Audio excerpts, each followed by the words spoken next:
Suivez. Nous avons fini le cours avec l'analyse de la synthèse. Donc aujourd'hui, on entame les propriétés des alcanes, alcènes et alcynes. Est-ce qu'on a déjà étudié les alcanes? On a étudié les alcanes. Dans quelle leçon nous avons vu les alcanes? Dans les hydrocarbures. Aujourd'hui, nous allons maintenant voir les propriétés des alcanes, alcènes et alcynes. Propriétés chimiques. Et dans les propriétés chimiques, on va voir d'abord l'action du dioxygène. Et dans l'action du dioxygène, on va d'abord étudier la combustion complète. En classe de 6e, on avait étudié la combustion en général. Qu'est-ce qu'une combustion? Comment nous avons défini la combustion en classe de 6e? Oui. C'est le fait de faire quoi? De brûler quoi? Un corps, très bien. La combustion, c'est l'action de brûler un corps. Maintenant ici, la particularité, c'est la combustion complète. Pour réaliser la combustion, il faut la présence de quoi? La présence de l'air. Lequel est le gaz contenu dans l'air qui favorise la combustion? C'est le dioxygène. C'est l'oxygène qui favorise la combustion. Maintenant, on dit combustion complète. Lorsque la combustion est complète, comment est la quantité de dioxygène ici? La quantité d'oxygène est élevée ou encore est suffisante. Donc, une combustion complète se réalise lorsque la quantité d'oxygène est suffisante. Donc, on va noter une combustion est complète. Notez, une combustion est complète. Une combustion est complète. Qui m'a parlé encore là? Une combustion est complète lorsque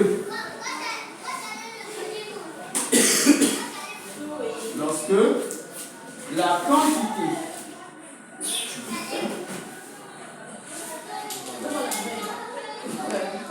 du dioxygène, lorsque la quantité du dioxygène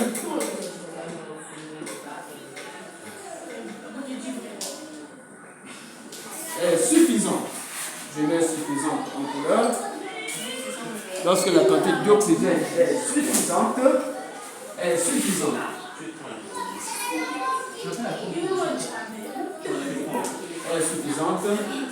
pour brûler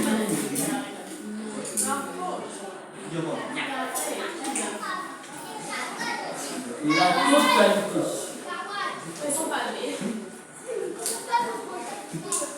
de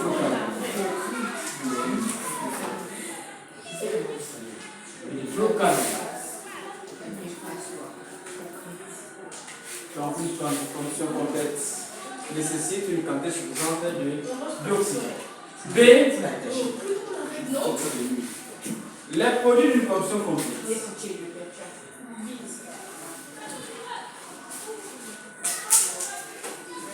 Les produits d'une combustion complète.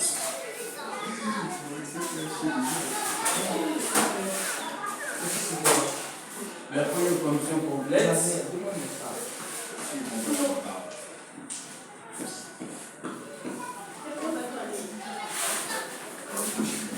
Voici d'abord l'hydrocarbure.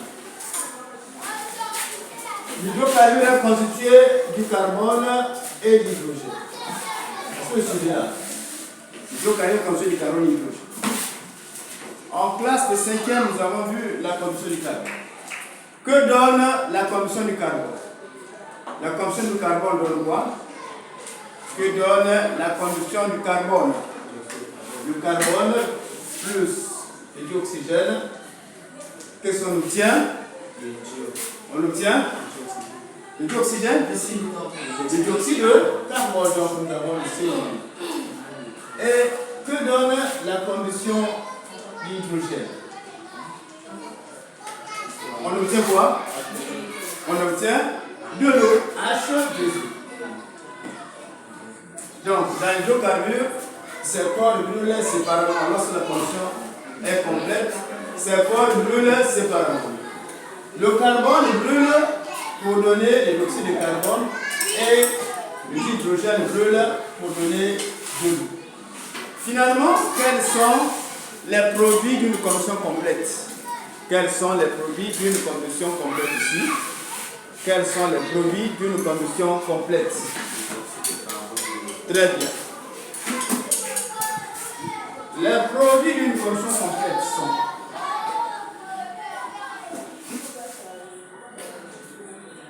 les produits d'une combustion complète.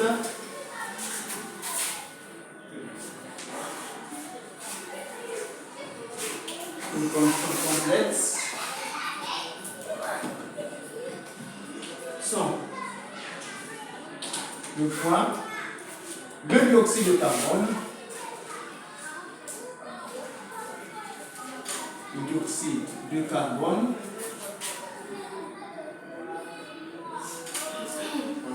ou encore un autre nom, si on appelle le dioxyde de carbone, on peut l'appeler gaz carbonique. Gaz carbonique.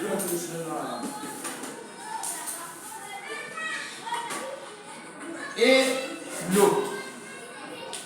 Et l'eau. Et l'eau. Voilà. Alors, donc, on peut écrire la réaction chimique. Réaction chimique.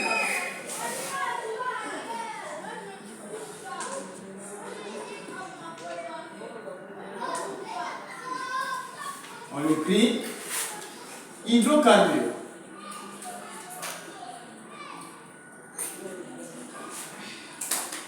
Plus d'oxygène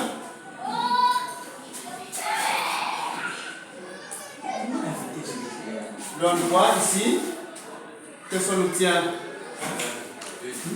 Oui, dioxyde de carbone.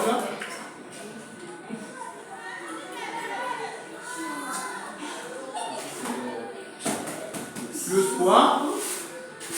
Plus l'eau. Plus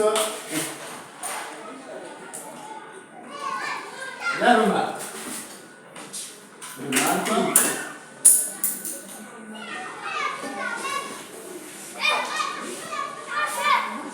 Le dioxyde de carbone.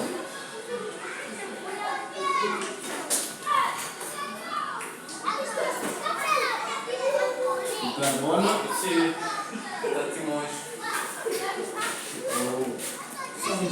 le carbone ici dans le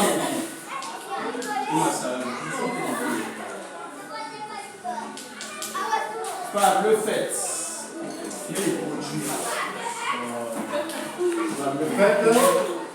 qu'il trouble le lécheux. Par le fait qu'il trouble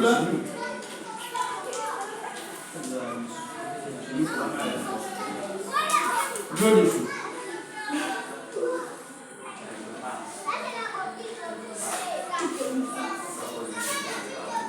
L'eau s'identifie.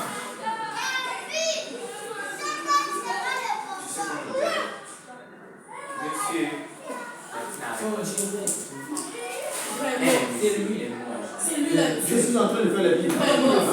L'eau s'identifie par le fait. Par le fait quel bleu.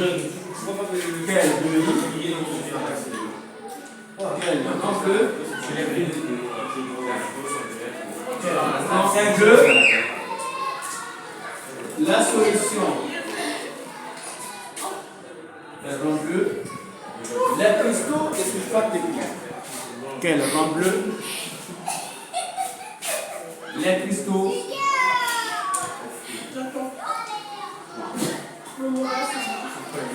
de sulfate de cuivre.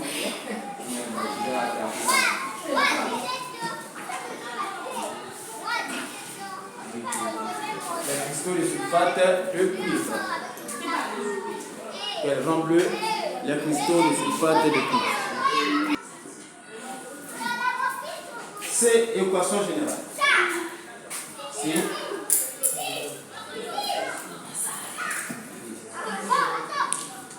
l'équation générale.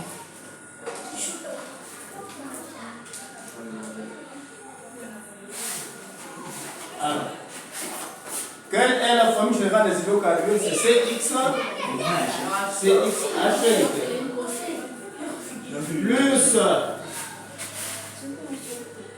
la liste x plus y sur 4 O2 donne x CO2 plus y sur 2 H2. Voilà l'équation générale de la fonction complète des hydrocarbures.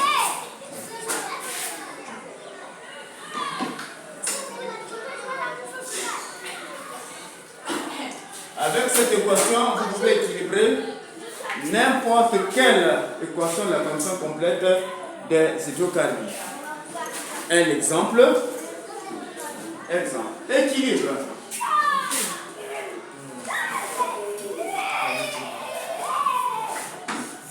Exemple. Et puis, équilibre. Équilibre les équations.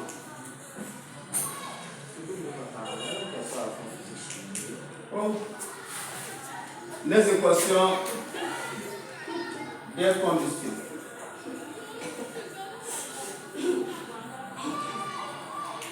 Complètes.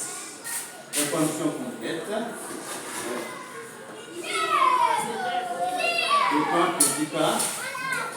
C3H6 équilibre C3H8 et C4H10. En utilisant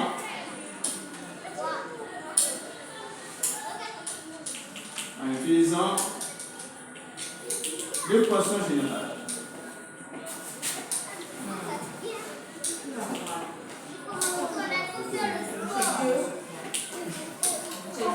En utilisant l'équation générale, ça c'est la consigne qui a été donnée. C'est-à-dire, vous écrivez les équations et puis équilibre les équations des conditions complètes de C3H6, C3H8 et C4H10. Concis en utilisant l'équation générale.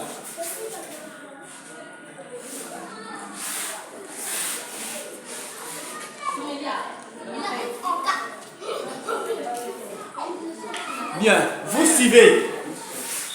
Je commence par la toute première équation. Suivez. Je commence par la première équation. Suivez d'abord s'il vous plaît. Je vais commencer par la première équation. Je vais équilibrer en utilisant l'équation générale, la condition complète des hydrocarbures. Voici donc petit a. Nous avons le C3H6. Je vais écrire l'équation de la condition complète de C3H6. Si je compare avec CXHY, voilà, donc j'ai CXHY. Si je compare C3H6 et CXHY, à quoi est égal X ici? X égale à combien? 3. Très bien. X égale à 3.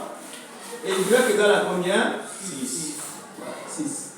Cela veut dire que je remplace X par 3 et Y par 6 dans l'équation générale. Je vais remplacer. Ici, je remplace par quoi? 3. Donc, c'est 3 H6 plus, je mets la parenthèse, je remplace ici par quoi? 3 plus 6 sur 4. Et je mets O2. Donne. Ici, je remplace par quoi? 3 c'est O2. Et là aussi, je remplace par quoi? 6 sur 2H2. Voilà ce que j'obtiens. Et je fais les calculs. Ici, là, je n'ai pas les calculs à faire. Là où je fais les calculs, c'est ici et là. Donc, je reprends. Donc, j'ai C3H6 plus 3 plus, je peux simplifier. Si je simplifie, j'aurai quoi? 3 demi, n'est-ce pas? Donc 3 demi. O2 donne 3 CO2 plus, là aussi je divise, ça fait 3H2O. C'est rapide parce que chez vous, il faut... Voilà ce que j'obtiens. Mais le but ici, c'est de réduire. J'ai maintenant ceci. Ça. Est-ce que vous voyez là? Donc le coefficient qui reste à calculer, c'est celui-ci. Donc j'aurai 3 plus 3 demi. Qu'est-ce que je fais ici? Ici là, je mets 1 ici. C'est ça, non? Et je fais les extrêmes, ainsi de suite. Donc ici, j'aurai quoi? 3 fois 2 plus 1 fois 3 divisé par 1 fois 2, donc égal à 2. Quand je trouve ici, 6 plus 3 divisé par 2. Je trouve donc 9 demi. Ça, non? Donc ici, je trouve C3H6 plus 9 demi. C'est ça, non? O2. Qui nous donne 3 CO2 plus 3H2O. Bien. J'ai presque équilibré mon équation suivie. On va vérifier si l'équation est équilibrée. On a combien d'atomes de carbone ici? 3 atomes de carbone. Et au deuxième membre, il y a 3 atomes de carbone. Combien d'atomes d'hydrogène ici? 6. 3 fois 2 égale à 6. Également au deuxième membre. Et je vérifie maintenant les atomes d'oxygène. Ici, j'ai 9 lignes. Si je multiplie avec les deux là, alors j'aurai quoi combien ici? Oh, oui, j'aurai ici 18 divisé par 2 égale à combien? 9. Ça, non? Je vais maintenant ici, là, 3 fois 2, 6. Et là, j'ai combien d'oxygène ici? 6. Oh, combien d'oxygène ici? 2. Oh là là, 3. Et 6 plus 3 égale à combien? 9. Donc, l'équation est équilibrée. Mais, si nous tenons compte des molécules, plutôt des moles, cette écriture est valable. Parce qu'on peut diviser les moles. Mais si nous considérons... Allez-y. Oui,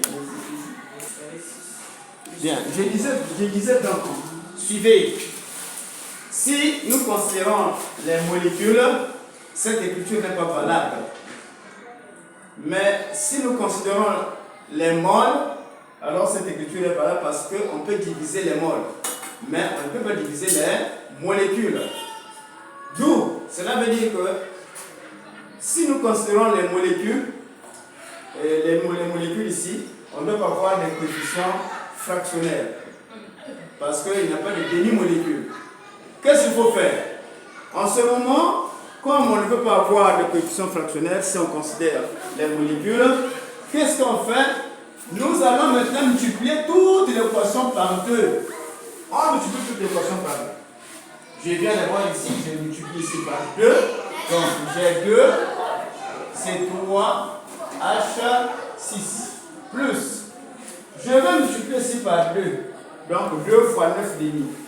2 fois 9 demi, j'ai multiplié un nombre par une fraction. On multiplie ce nombre par le numérateur de la fraction. Donc, comme j'ai multiplié ici, pour que ceci soit valable, il faut également multiplier ici. Donc 9 fois 2 égale à combien? 18. 18 divisé par 2 égale à 9. Donc j'ai 9 au 2. Me donne, là aussi je vais multiplier par 2. Ça fait combien ici? 6. Donc 6 CO2 plus, là aussi je vais multiplier par 2. 6H2O. 6H2O. Voilà. On vérifie maintenant si réellement l'équation est équilibrée. On a combien d'atomes de carbone ici? 2 fois 3 égale à 6. Ici on a combien aussi? 6. Combien d'atomes d'hydrogène? 2 fois 6 égale à 12. 6 fois 2 égale à 12. Combien d'atomes d'oxygène? 9 fois 2 égale à 18. Ici, la 6 fois 2 égale à combien? 12. Plus 6. 6 fois 1 égale à 6. C'est égal à combien? 18. Donc, l'équation est équilibrée. Maintenant, ceci étant fait, chacun de vous doit me faire ça sur une feuille en utilisant l'équation générale. Allez, ouais, on va considérer très bien d'abord. Si vous trouvez un coefficient fractionnaire, alors vous ramenez ça, c'est-à-dire sous la forme d'une équation en tenant compte du nombre de mots.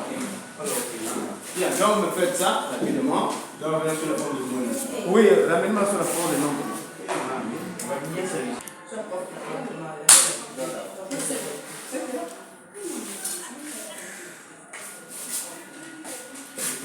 Égal à, voilà. Donc on aura C, on remplace 12, 3, 8, j'ai fait ici 4 ou 2.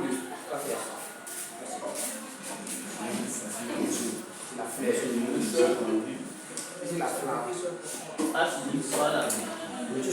Oh, c'est bien. Mais ici, là, vous comprenez mieux que le site. Vous comprenez la base plus directement divisé. Oui, divisé par 4 égale à combien? Oh, oui. 8 divisé par 4. Non, monsieur. Ah, 2. 2. Voilà. Ou 2. Ah, j'ai beaucoup plus divisé par 2. Plus 8 divisé par 2 égale à 8 divisé par 2 égale 8 divisé par 2. 4. On fait les calculs, donc on a C, 3, H, 8, plus 5 O2, donne 3 CO2, plus 4 H2O. Voilà, très bien. Alors ça se confond. Le haut là, le haut doit avoir la même taille que le bas. Voilà. On encadre. Voilà. Merde. Là, ça veut préciser. Ah, j'ai négligé ça. Ah, voilà, il fallait pas négliger. J'ai pas vu.